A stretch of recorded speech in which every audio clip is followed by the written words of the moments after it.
Welcome to Transforming Work with Sophie Wade, exploring the future of work. Find out what's going on, disruptions, evolutions, opportunities, challenges, and interventions in our multi-generational distributed organizations.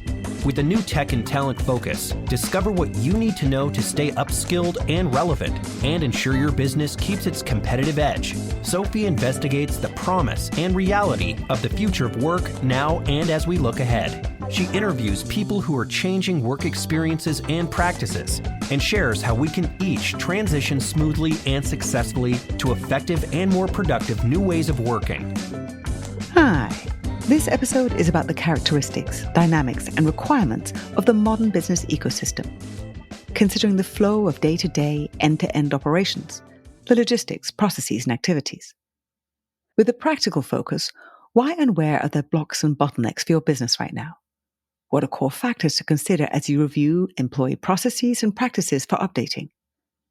Systematically, how is your company smoothly and seamlessly sourcing from external suppliers, and then delivering and disseminating your products and services to distributors and customers? Workers' activities are best flexibly aligned with and designed to support these workflows. Employees need to have the tools that help facilitate, manage, and monitor them.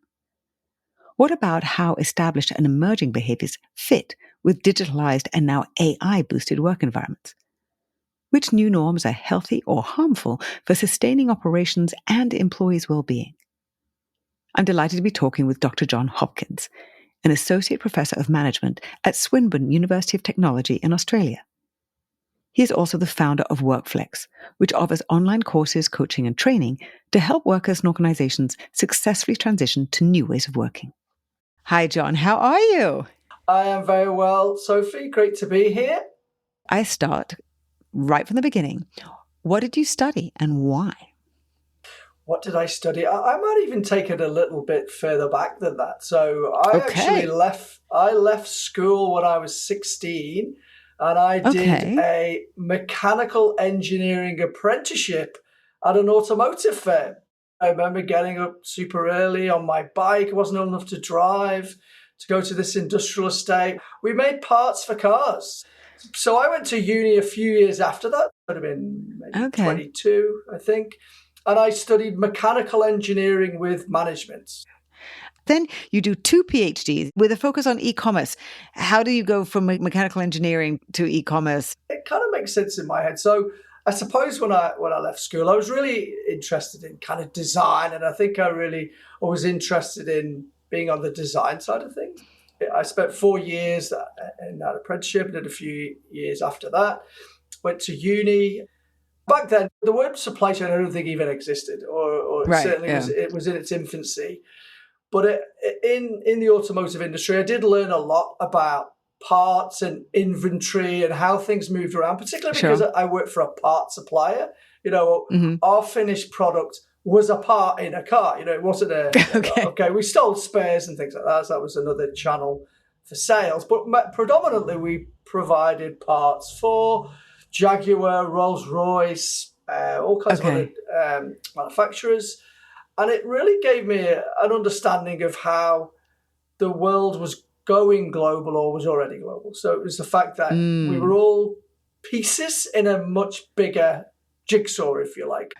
I think that was a really valuable experience at the time. So then I went to uni and did mechanical engineering with management. The mechanical engineering bit, I'll be honest, probably from the day I left the last exam, I probably never used it. But the management part has actually stayed with me. So that has been really important. My PhD was in e-commerce, and it was really about the early days of marketplaces. So this is probably round about the early days of Amazon and eBay and what they meant. And it was really about these different types of marketplaces and how they were run or how they could be run, and something called consignment stock. So that I was quite interested at the time was companies like Amazon started off selling books and CDs, and then they moved on to selling other people's books and CDs. So I was really interested in that virtual business because they were probably one of, if not the first example of that, where they were a marketplace selling other people's stuff and clipping the tickets. which changes the supply chain because they're taking it further along the supply chain, but they don't actually own it. Exactly, yeah. Amazon are a fascinating company, and they've taken lots of turns over the last 3 decades, or however long they've been going. So that's kind of what my PhD was about. Then you are focused on, this is 2008, distributed working and design, process management. And I was also interested to see decision support in collaborative environments. What does that mean? Yeah, so that was actually a project. It's one I probably can't talk a great deal about because it was for the UK defence. So it was looking at systems. So it was using automated systems that would help make fast decisions to react to different circumstances. In terms of what it did, it was not that different than you might have an AI, Gen AI co-pilot today that you can feed some information into it. It will have a repository of data that it can draw upon, and using that, it will make a decision for you very quickly that can help you make your decision. If you're thinking about the suppliers of parts, the different entities that are along the supply chain, they are having to work together coming from different locations, and therefore that is distributed work. Was that still on the supply chain side, and then you flipped to be thinking about the employees?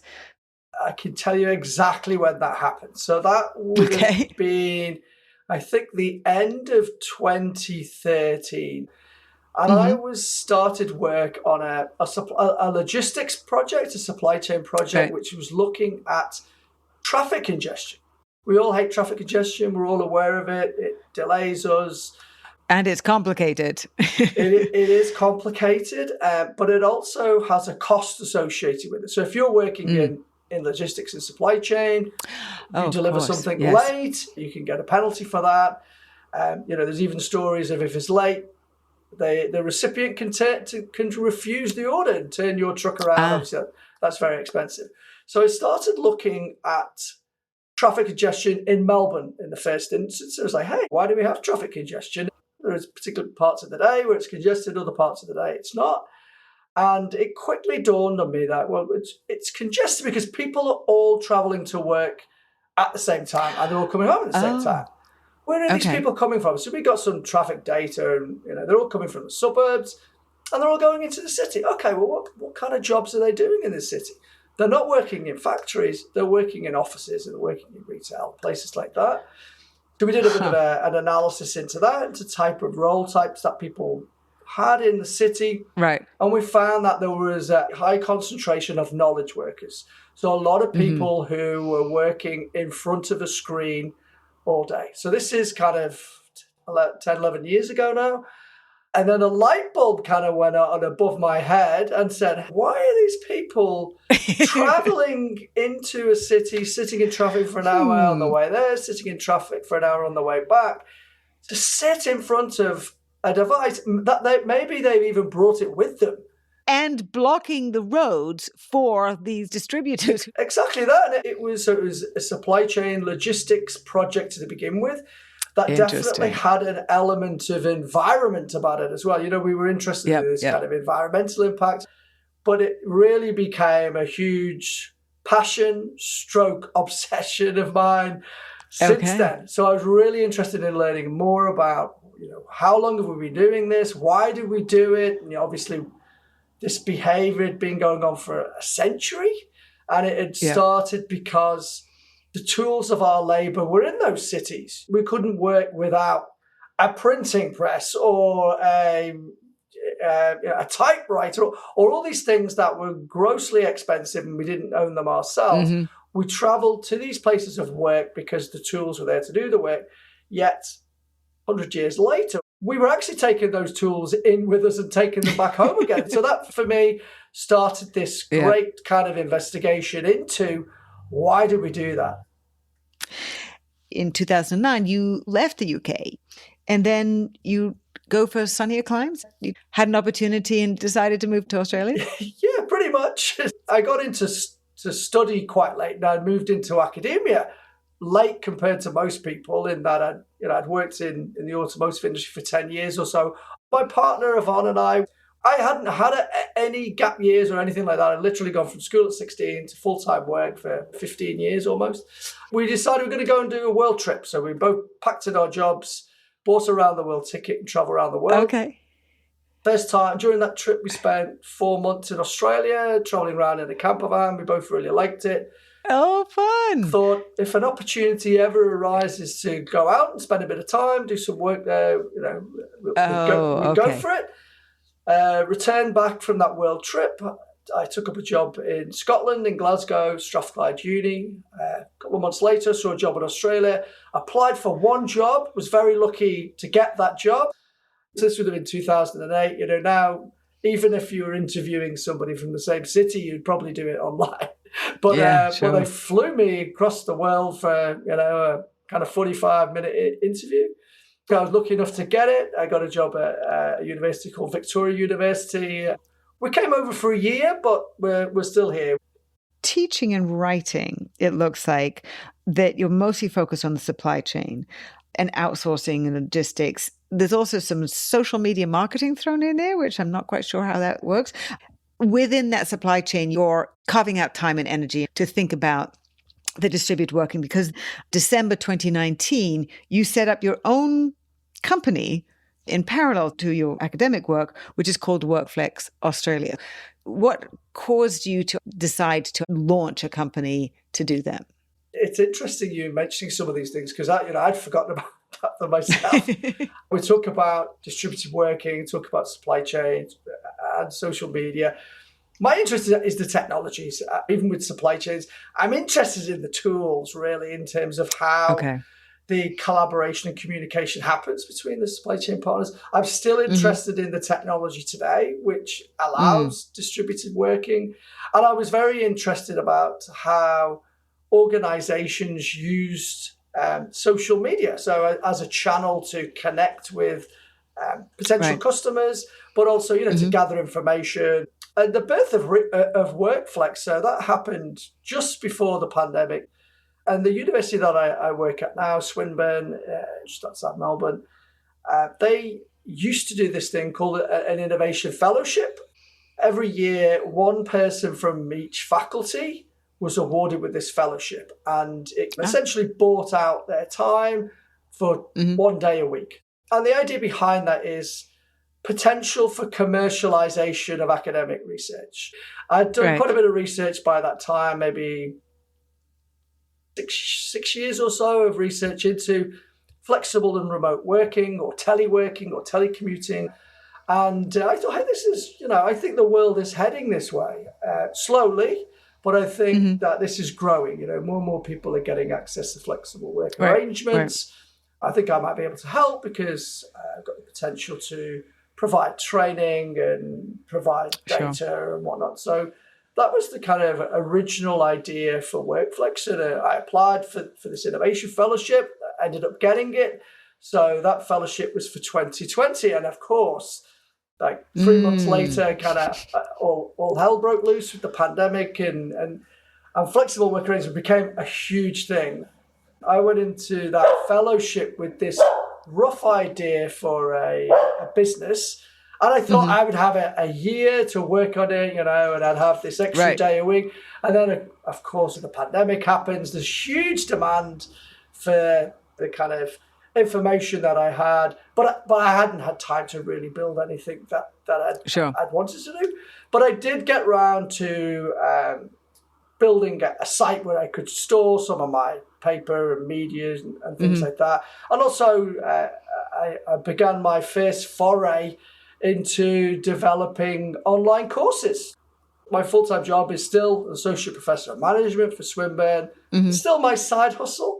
But I get a lot of enjoyment out of it. And I think the two things work together really well. The university that I'm at, we are really about innovation and entrepreneurship. You can't teach students entrepreneurship or entrepreneurial values without having done it yourself. You can't learn entrepreneurship from a textbook. Bringing the knowledge you already have and the understanding that you've built up over several years, helping support what I was calling it prior to the pandemic, the decentralized workforce. There have been many things that have surprised me in terms of ways that employers and employees have reacted, particularly over the course, say, 2021 to 22 and on. What were some of the things that you saw that were surprising, or particular insights that you had as you saw things developing towards where we are now?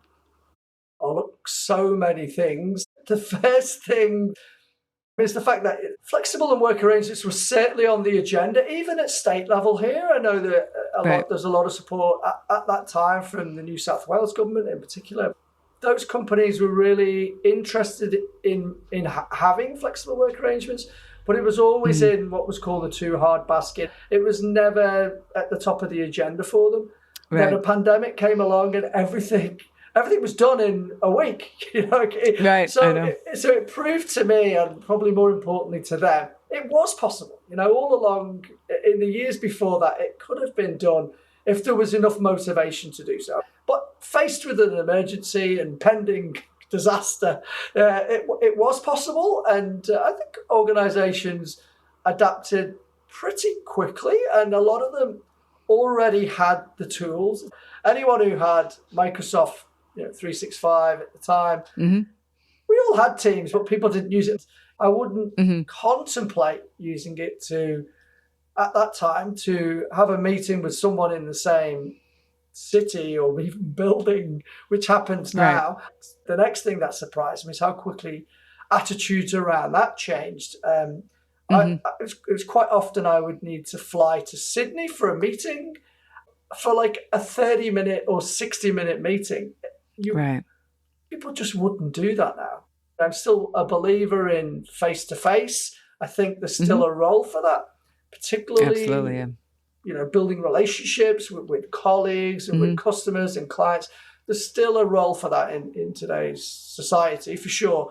But those kind of weekly things where people get together, I can't remember the last meeting I went to where at least one person didn't join online. So it's almost like if one person can join online, we can all join online. So I think that will be the next big surprise to me, is how quickly the rules of engagement and communication have completely changed to what we had pre-2020.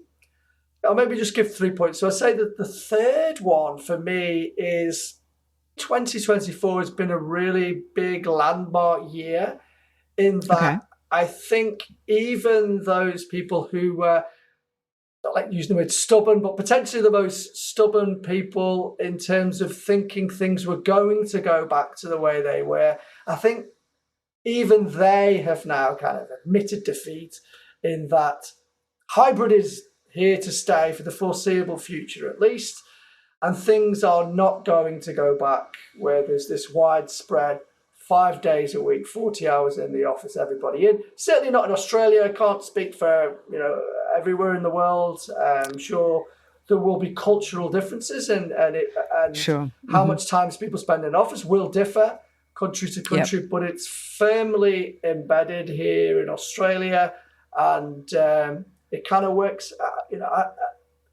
Some people have said, I say this is compromise. Some people get really upset when I say the word compromise. I don't know why, but I think it is a good compromise solution. I think for those who want everybody back in the office full time, they still get to see people some of the time. And for those people who didn't have any flexibility before the pandemic, they still get to retain some flexibility, whether they get 2 days working remotely a week or 3 days or however it is. So everybody gets something out of it. So it's a win-win. So I think that's probably why it's so popular. People are looking for the answer. We do have it, and it is that it's different for everybody. And that isn't necessarily the answer people are looking for. We have to be working that out. Each company for themselves and each team for themselves. What are the challenges that you are seeing now as during 2024 people are having this realization that this is where we are and we're going to be moving forward from this basis? How are people interpreting or absorbing and understanding the fundamentals of the changing workplace and the changing business environment? Because some of that realization is certainly not in the US yet. People are coming more to that realization, but it's not as widespread as I would have imagined yet. Yeah, look, I would say it's probably the same here. I meet more companies that aren't doing hybrid right than ones that are. I think part of it is that realization. I think they are all starting to think about it more, but I wouldn't say they're necessarily doing it as well as they could. Getting back to what you said about, there is an answer, but the answer's not the same for everyone. I say that all the time in my classes. So any student who's ever been in any of my classes will tell you that I'm always saying, this isn't maths. There isn't one solution to this. You can both say different things, yet both be right. That's what management is all about. The answer might change. I think that for an organization or a team or whatever works best for them has to leverage the best out of both modes. So if people are going to be together, what works well when we're together? Let's think about that.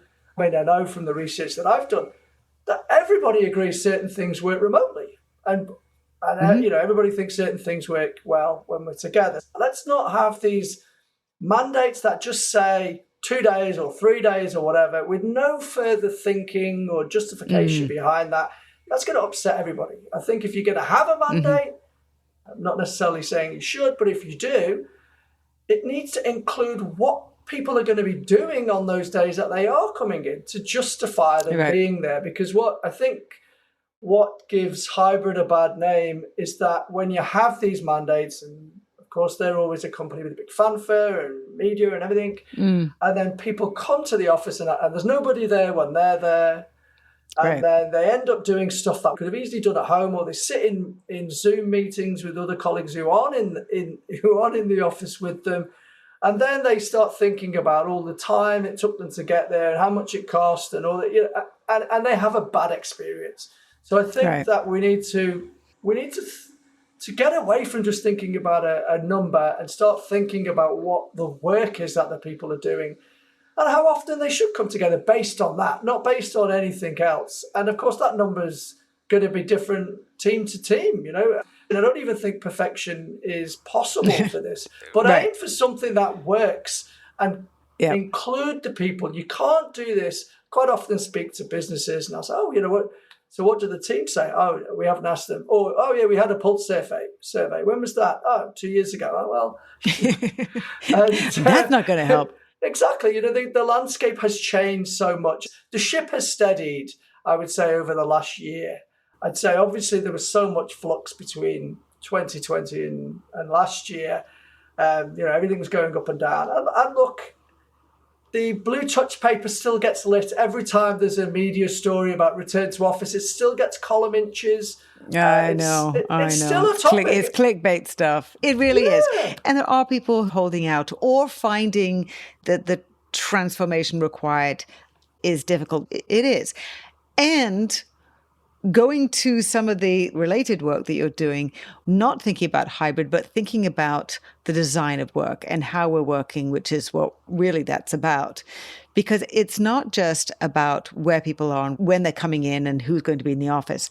It's also about how this movement works and to that idea of the distribution, because looking at this work that is just about to launch, actually, The Future of Work and Its Long-Standing Supply Chain Implications, Lessons from the Pandemic and Beyond. This is me potentially being nerdy. If going to your supply chain background and thinking about where people are working and where they need their supplies and how they're gathering their supplies. And we had a bit of a laugh before we started recording because I said toilet paper.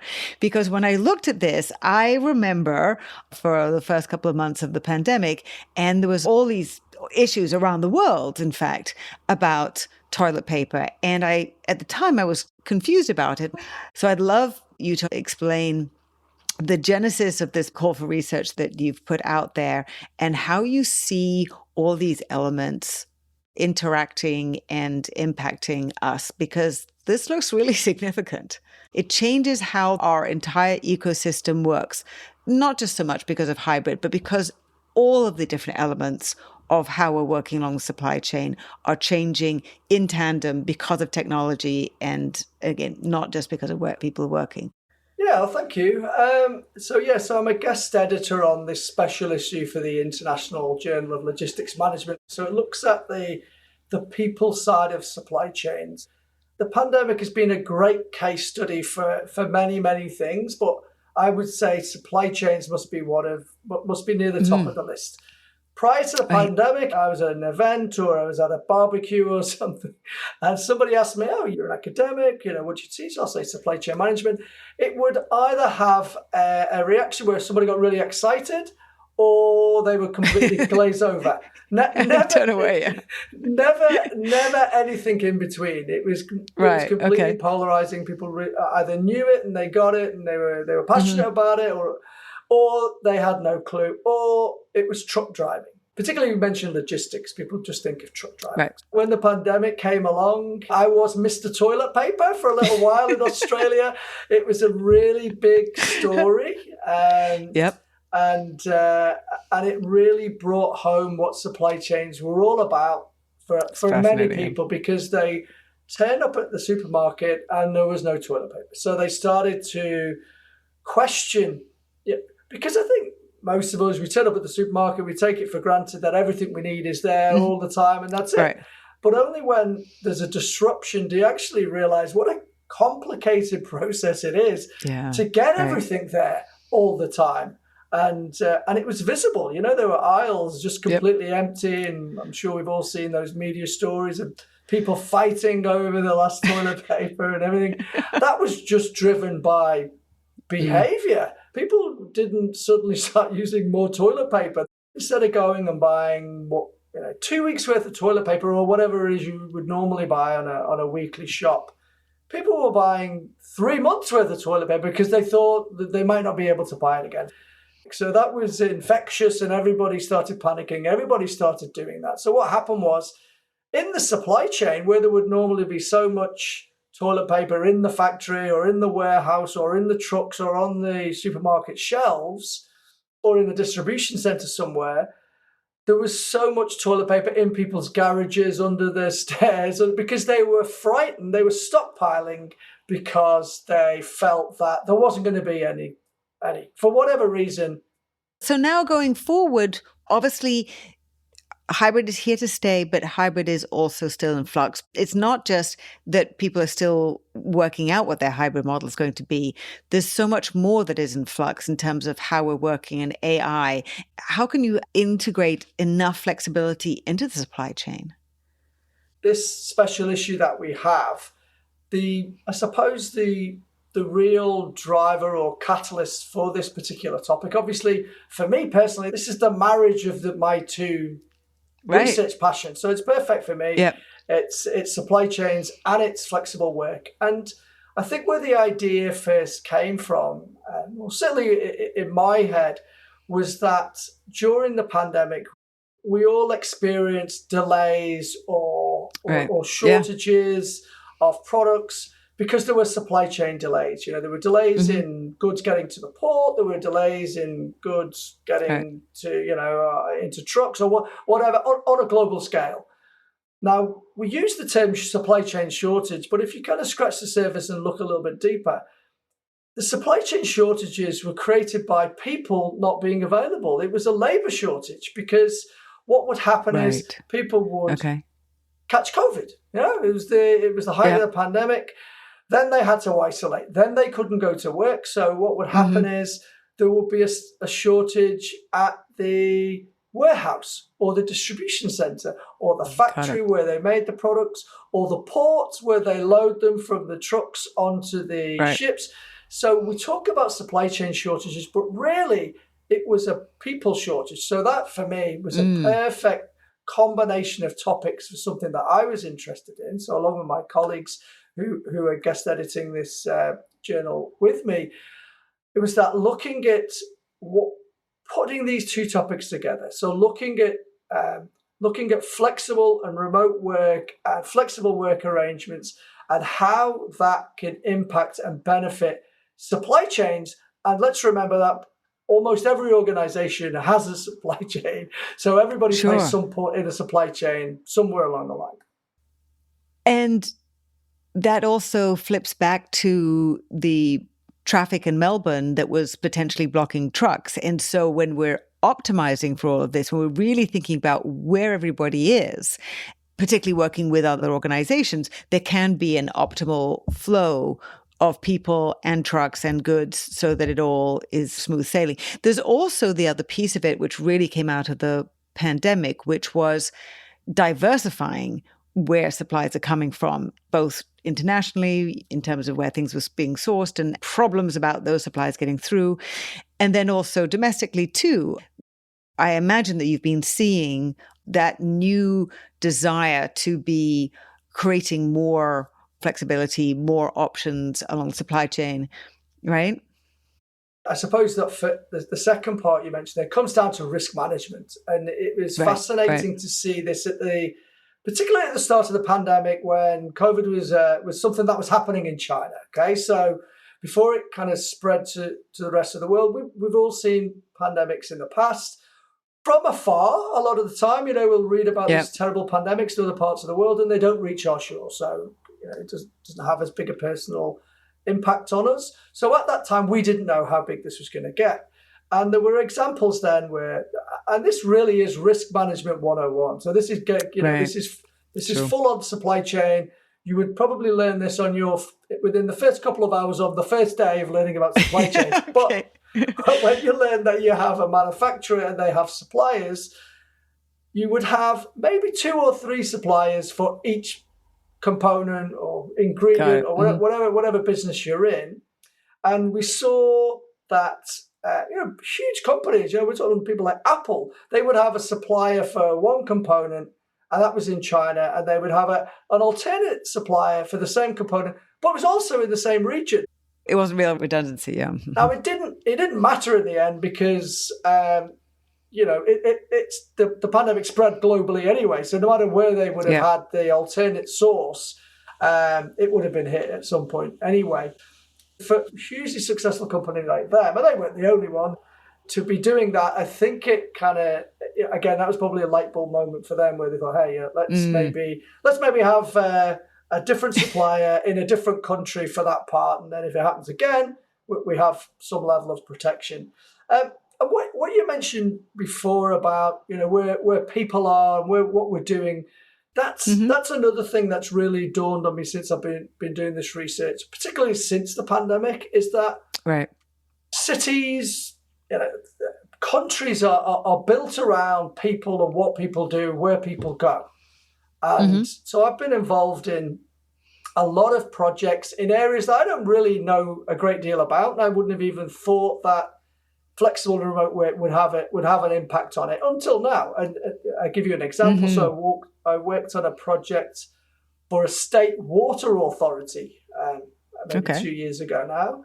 And I don't know too much about water. I'll wash in it, I'll drink it, occasionally swim in it, but I don't know anything about water. But where you have a reservoir or a sewage plant, or the supply of water is actually a really complex network, and it's based around where people are and where people spend their time. So if they're obviously prior to the pandemic, all this infrastructure was geared around so many people being in a city at a particular time, and that isn't happening anymore. So it does require changes the requirements for water. Yeah, exactly. And of course that goes to everything. So all of the utilities, broadband, and we need to rethink the way we plan our countries and cities. And I think that's a really big part of what's happening now as well.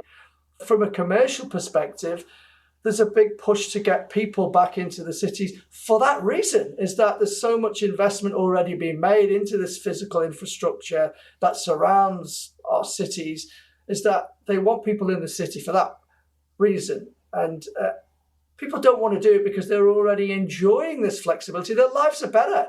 They can do more things and they can fit their home commitments around their work far easier if they're working remotely. They can get more stuff done in the time they have available to them.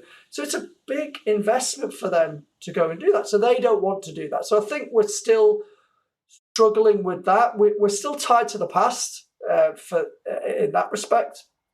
Yeah, and I do think from all my work prior to the pandemic that the bar has been raised significantly in terms of how people need to be working. And it's very necessary for businesses to be able to have that flexibility, which also goes to your whole supply chain expertise. Now, companies within a business ecosystem are having to work much more closely together, right? Because each one of them has technology that is changing, AI included, very much so. But even prior to us being so focused on Gen AI, everyone's working much more closely together and therefore having to pivot in the same way or be talking to the people above you and below you in the supply chain in order that you can pivot or support each other in the same way so that one of my vendors doesn't pivot away from me in a way that's not going to work. So that seems to be very interesting and quite a challenging change as companies are needing to work much more closely in ways that they haven't in the past. What are some of the friction that you're seeing, but also, and some of the ways to ease it? A few years ago, I was talking to, prior to the pandemic, to a healthcare supplier who was saying that he only would work with companies who had the same values along supply chain.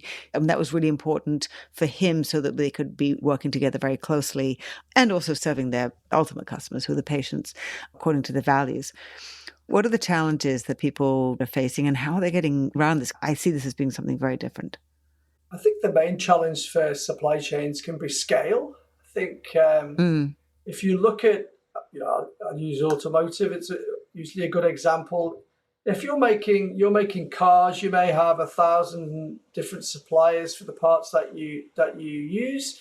And of course, what tends to happen now is that the brand themselves will make very little. They're really assembly plants. They may make a few components, but on the whole, a lot of it is bought in. But then those 1,000 suppliers, they'll have X number of suppliers each. And before you know it, you get up to typically around 250,000 or a 250,000 companies involved in making one product. So it really gets... That many? That many, yeah. Whoa. And then, of course, you have to deal with another network of suppliers to shift the product from where you've made it, from the factory, to customers all around the world. So... yeah. So the scale itself is huge. The technology we have now are obviously the best we've ever had. But the problem is, it's a bit like VHS and Betamax. One company may buy one thing and it may not necessarily perfectly talk to the other. And there'll be a way around it, a patch or a workaround. And of course, everything is continually changing. And the companies that are in that network are changing as well. They'll come and go. So that challenge is always going to be there. The technologies do make, obviously it's a lot easier now than it was, say, 20 years ago. And it will be easier than it is now in another 20 years because the technologies are going to become more and more sophisticated and we're going to make less mistakes and they're going to make better decisions and everything else. But that is not an easy task, and it never will be. So I don't think there's necessarily a solution to it, but it's fascinating. Like I said before, with the toilet paper, if we just take these things for granted. We do. We live lifestyles, particularly living in cities like we do, is that everything is just so convenient. It's so easy to get anything. I can go out and have a Mongolian curry within 2 kilometers of my house, or I can get products from all around the world, eat whatever food I want, buy whatever I want, order something online, it arrives the next day. It is so easy. But what actually goes on in behind the scenes and all that is not easy. That has. And getting back to the people side of it, supply chains are very dependent on relationships. So as much as there may be many, many actors, many companies involved in those networks, quite often those relationships will come down to a handful of people on each side, So it's very important that you have trust is a really big thing. So in terms of supply chain, you need to be able to trust that you're going to get from a supplier, that you're going to get what you need, when you need it, in the quantity that you need and the quality that you need.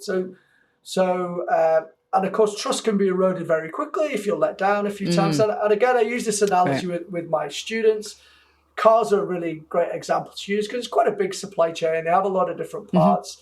But if a tire doesn't turn up, from your tire supplier. So you might have a rubber, and they of course will have suppliers as well. So let's say you're buying from, I don't know, Michelin or Goodyear or whoever. Right. And they of course will have their suppliers, and whoever vulcanizes the rubber, I don't know, it's a process that I don't know too much about.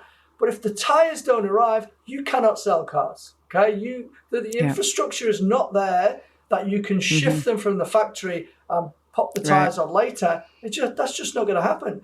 So what does happen is the production line will grind to a halt, and you can't make any cars. That's the way things are. So in a supply chain, everything has to be there all the time. That's a big ask. Fascinating. So the other piece of this puzzle, which is more challenging now than it used to be. Work was a place, now it's an activity. And we don't have boundaries. So I'm really interested to hear about the new law in Australia about the right to disconnect, because I don't see that ever happening in the US. But I do see the challenges of boundaries and creating boundaries so people can disconnect.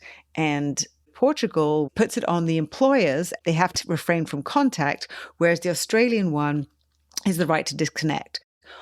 Why do you think Australia went with the right to disconnect versus the other way around? And going to that issue of trust, I love that you brought that up, because trust is so critical in so many ways, and this is one of them. Yes, so the right to disconnect came in on the 26th of August 2024, which means Australian workers are now legally protected to essentially ignore contact from work outside of their paid standard working hours, unless that refusal is deemed unreasonable. Okay, so a lot of conversations happening now here in Australia between employers and employees about defining reasonable and unreasonable. And you're right, it is all about boundaries. I think flexible and remote work and the availability of flexible work arrangements since the pandemic hasn't helped this, and in many ways has probably made it worse. There's certainly research to say that. They didn't create them either. So flexible work did not create this. This scenario existed well before people could work from home and had access to flexible work arrangements. So I think for me, I mean, I can almost pinpoint this to the day when I moved to Australia, January 2009. I got my first iPhone. It wasn't part of the BlackBerry generation. So this was the first phone that I had where emails all of a sudden pop through. Like, this is great. I can answer emails whenever I want. And that was the start of it. And until that moment, if I wanted to read emails outside of work time, I don't even think we had Wi-Fi then. I would have had to have my laptop at home. I had to plug it into the wall, and I got access to the internet. I would have physically had to have gone looking for them. Okay? Right. I was already disconnected. I had to connect to find them. Yes. And more often than not, I didn't, unless I knew something was going to happen over the weekend or at the evening, and I had to look for it. So I was disconnected. John, it's such a good point. I didn't even think about it like that, in terms of at that point we were disconnected and we actually had to be actively connect in order to get our emails. Yeah. So up until that point, I could leave work at 5:00 on a Friday. I might think about work, but I wasn't contacted by work, and I didn't contact anybody about work until I got back on Monday. I was fully disconnected. And that also applies for holidays, or anything else. And I've had lots of feedback on this. I wrote a paper on this topic earlier in the year, and I reviewed previous academic research in 15 different countries on this. And I've had so much feedback from it, and people telling me, on my wedding day, I was checking my will. I was at a funeral. I was at all these things where people were, wherever we are, there's always a minute or two where we're doing nothing. And what do? We get our phones out, we have a quick look. It's a habit, and probably a bad habit, that we've formed over this past 2 decades or so. And of course, and work isn't all of it. Don't get me wrong, but work is part of it. So it's become the norm. It was never written into a policy that I'm aware of. We would say you will be available to do this, you will be available to do that. Sure. It's just a norm, a societal norm that has evolved. And we send information and we expect a reply instantaneously. That's where we are globally. So, and of course, this isn't healthy. Being attached to our devices 24/7 isn't healthy. Certainly linked to all kinds of different physical and mental issues. So everything from eye strain and poor sleep to stress, anxiety, burnout, a lot. So what this law is doing, or it's certainly taking the first step towards achieving, is just putting a boundary around work time and rest time. And like you mentioned, it doesn't stop the employer from contacting the employee, as happens in Portugal, but it does give workers the peace of mind that they don't have to do it. They're legally protected from having to do it unless it's an emergency. And I think just having something in writing and a guideline and a framework, I think, is important. The reason Australia went with this, and look, there are 20 odd other countries who have already done this. All of the others have done it this way. Portugal, they're the outlier. They have gone hard line on it with the refrain from contact, which puts the responsibility on the employer, which I think is a lot harder to achieve. My concern would be, if anybody were to try and bring that to the US, is how many people would be comfortable to not respond. I say that with very good reason, because the number of paid vacation days that go unused in the US is extraordinary. In 2019, over 760 million vacation days went unused because people don't feel, typically the reason is they don't feel comfortable. They think their bosses would not actually be happy with them taking all of the vacation, and that's usually 2 weeks. Trust needs to be at a sufficient level. There needs to be sufficient comfort for employees, whether there's a law there or not, to feel that they can not respond. Yeah, and I can't comment on the situation or the culture of the US, but what you just described doesn't sound too different from Australia and I'm sure other countries. Okay. And these are behaviours and norms that have been developed over decades. They're not going to be undone overnight, for sure.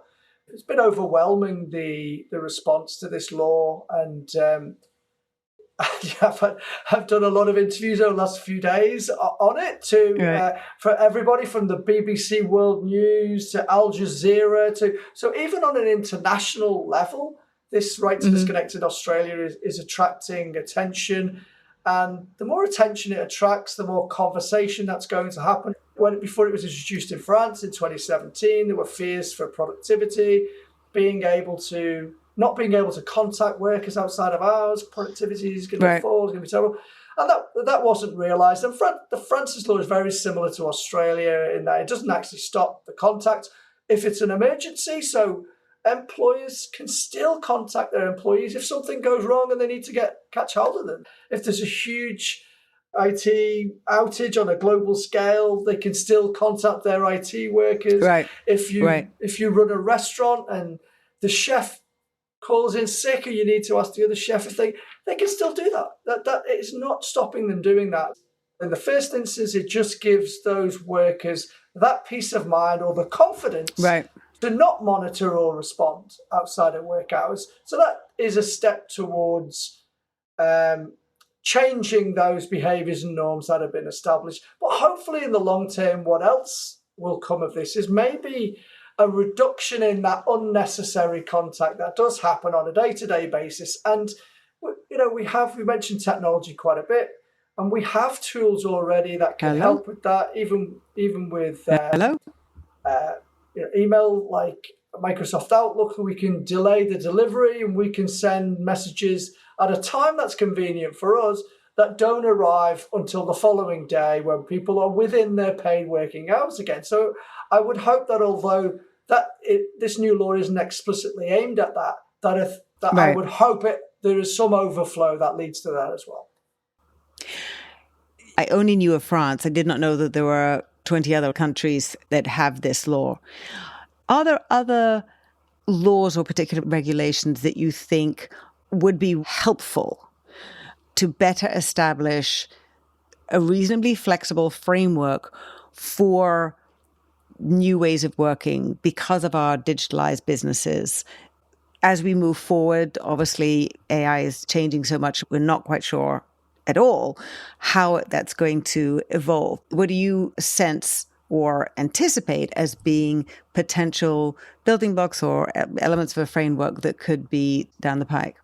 I don't expect any laws as such around this. Okay. The politicians will probably leave it to the businesses themselves to work that out, although there's definitely more of a push for access to flexible work. And certainly at the government level, it makes it far easier for workers to access them. Or in fact, it actually makes it harder for their employer to refuse. So it's almost, if not, why not scenario now. So it's a lot easier. So that's already here. I think that will probably grow to other countries where that doesn't already exist. Singapore comes in on the 1st of December. It was announced in April, and it's like the UK. It's the right to request that there's rules as to whether they can turn it down or not. Yeah, and look, in terms of flexible work arrangements, I feel that there has to be a business need now for employers not to give them. So it used to be the other way around. You had to build up a case to essentially beg to have some level of flexibility, and then you had to wait 6 months for a decision or whatnot. That has changed. So there are definitely more rules that put it in the certainly give a lot more power to the employee, and it makes it harder for that employer to refuse. My big prediction in terms of what will happen next in this whole kind of field is more about work time reduction. The 4 Day Workweek. Yes. So the 4 Day Workweek, that's another project that I've been involved in as well. And I feel that demand for that is high. I feel that one thing the pandemic has done is that it's allowed us to have discussions about anything to do with work. There are platforms for it, and certainly employers are much more open to it. So it's almost like working from home has opened the floodgates to potentially other things. And I think that certainly with AI, we talk about technologies like AI are going to save us time. Okay, so we're going to be able to do more things in the time that we have allocated to us. Every technology we've ever had in the last 100 years have done that as well. So everything from email to the internet to the desktop computer, whatever it might be. Ever since the 5-day week first came in, so 100 years ago, we've had this 40-hour 5-day week. And it's not even a 40-hour week anymore. It's 40 hours plus that additional work we're doing outside of work hours when we're responding to emails. The Australia Institute estimated Australian workers were doing an additional 5.4 hours unpaid work outside of their hours. Yeah. So we're working longer hours, and we've got this intensification of work. Because we have all these tools that do things quicker and quicker for us, we're working more hours and doing more per hour. And that's an intensification, and maybe that's potentially one of the reasons why we're having cases of burnout is our brains have probably never had to process so much information before. Right. Yeah. So I think that part of this whole Gen AI conversation is that some of the time that Gen AI is going to save is not just going to be added productivity for the organization, but will be gifted to the employee so they work fewer hours in the week. There is a lot of discussion that I've heard, certainly in the US, about what happens to that time that gets freed up. I was talking to somebody who was saying, split the difference. You get part of it and I get part of it. And I think that really is going to be beneficial because of the burnout that we're seeing. If you're a leader of organization that has a hybrid model that they're trying to make work better, what couple of things could optimize or could be helpful that they could do tomorrow? Keep it simple. Look at the kind of work that you're doing. Speak to your people. I think for me, going back to basics is a really valuable thing for any organization, probably for any change. But I would say with something like the hybrid work model, what we're trying to do is we're just trying to work the way we worked before, but in hybrid. And that's probably not going to get the best out of it. So I think it would almost be like, I wouldn't say clean slate, but just bring things back to basics. Look at what you're doing and why are you doing it? I tend to find quite often that organizations get really obsessed with the details that their customers wouldn't care about. The customers are the ones who are giving us the money. Why are we creating our own bureaucracy that's chewing up our time if the customer doesn't care? So keep it simple. Like I teach lean, and I think that that's a really valuable mindset, is to remember why you're doing it. You know, what's your vision? What's your mission? Why is it you're actually doing it? And then all these things we're talking about, you know, in terms of 3 days in the office and monitoring badge swipes, and would the customer care? So I would say a quick simple tip would be, at the end of every sentence, think in your mind, would the customer care about this? So many people who do have issues with the office and company badge, they are still very focused on the customer. So I love this because it goes to the issue of serving the customer, but also serving employees too. John, it's been fascinating to hear all the different things that you have researched, that you study, and that you engage in, particularly on the supply chain. And I love that you've spent the time with me to share your insights and research, both on an operational level, but also an academic level. So thank you so much for your time. Thanks, Sophie. It's been a pleasure. Thanks again so much to Dr. John Hopkins, Associate Professor of Management at Swinburne University of Technology and founder of WorkFLEX. You can find out more about John on LinkedIn and WorkFLEX at workflex.solutions. Or you can follow him on Instagram at Dr. John Hopkins. DrJohnHopkins. Immediate action tip. Keep it simple. Go to the basics. Make decisions based on, would the customer care? If you find the current business and work environment challenging to understand and navigate, reach out for executive mentorship, as well as effective empathy-centered programs to enable multi-generational company leadership, managers, and teams to up-level rapidly for modern work and whatever lies ahead. If you enjoyed this episode, please share it with a friend and like it. You can also write a quick review wherever you listen. For regular video updates, curated useful articles, research information, follow me on LinkedIn and sign up for my Work in Progress newsletter there. Thanks for listening. Until next time.